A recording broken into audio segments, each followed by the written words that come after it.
So I'm gonna continue reading from this book. Not sure what's the next story. Oh, so Cinderella was a little glass slipper. I think this is the one that has the picture in the front. I think that one's for Cinderella. So yeah. So once there was a gentleman who married for his second wife the proudest and most haughty woman that was ever seen.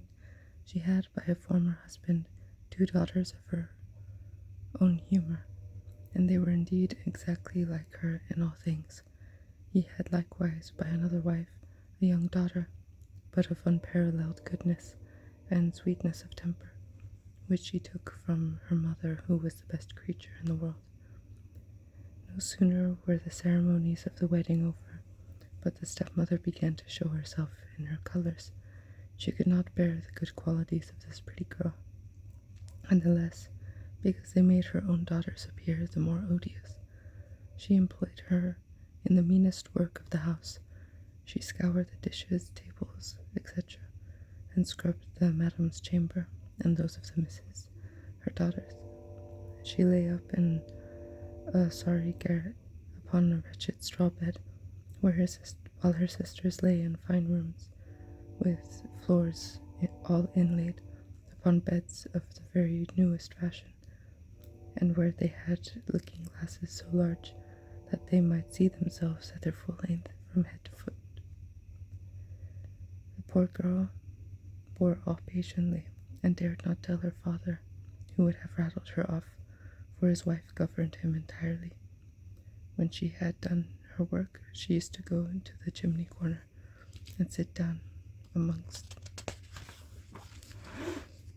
cinders and ashes, which made her commonly be called Cinderbreech. But the youngest, who was not so rude and uncivil as the eldest, called her Cinderella. However, Cinderella, notwithstanding her mean apparel, was 100 times handsomer than her sisters, though they were always dressed very richly. It happened that the king's son gave a ball, and invited all persons of fashion to it. Our young misses were also invited, for they cut a very grand figure among the quality. They were mightily delighted at this invitation, and wonderfully busy in choosing out such gowns, petticoats, head clothes, as might best become them.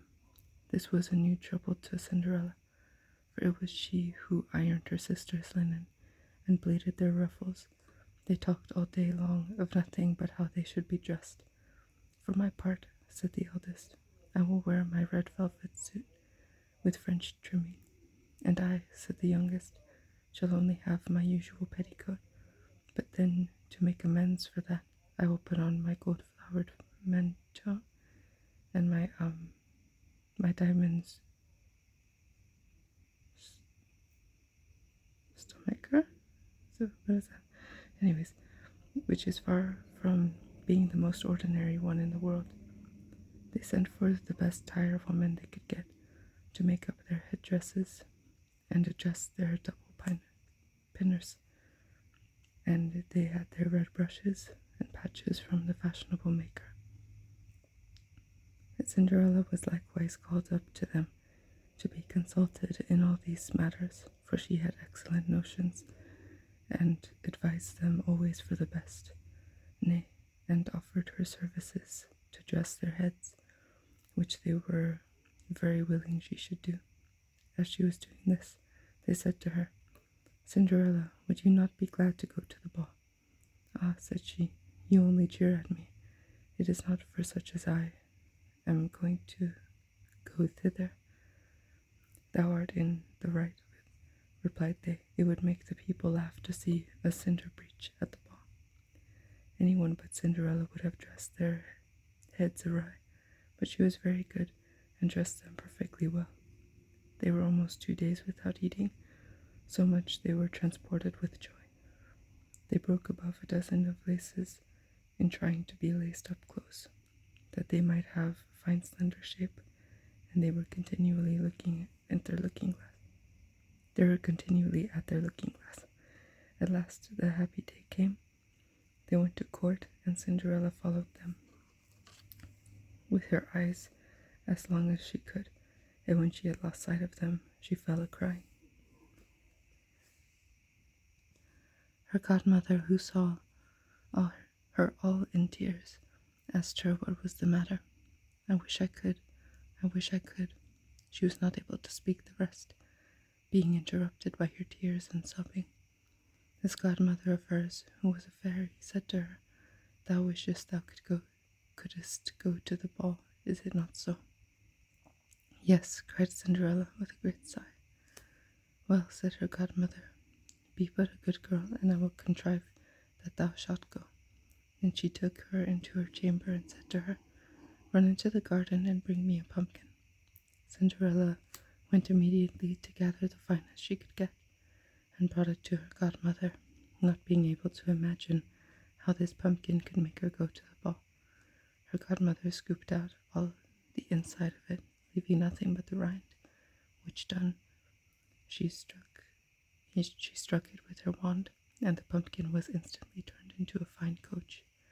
She then went to look into her mouse trap, where she found 6 mice all alive, and ordered Cinderella to lift up the little trap door, when giving each mouse, as it went out, a little tap with her wand.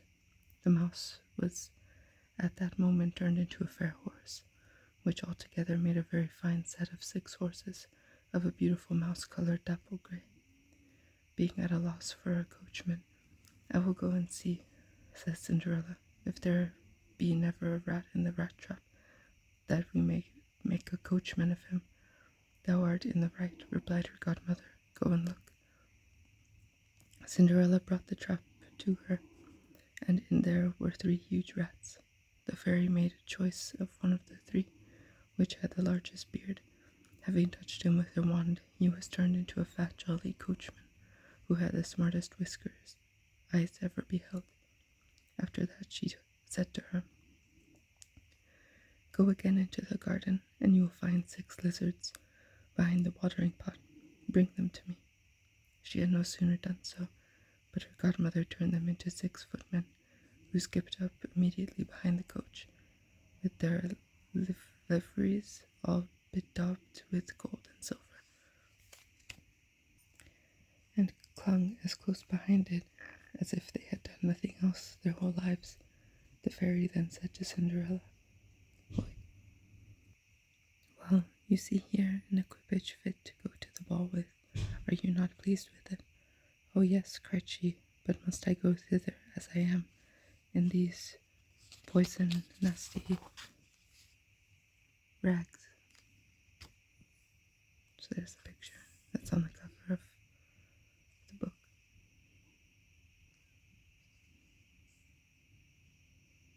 Okay. See it better now.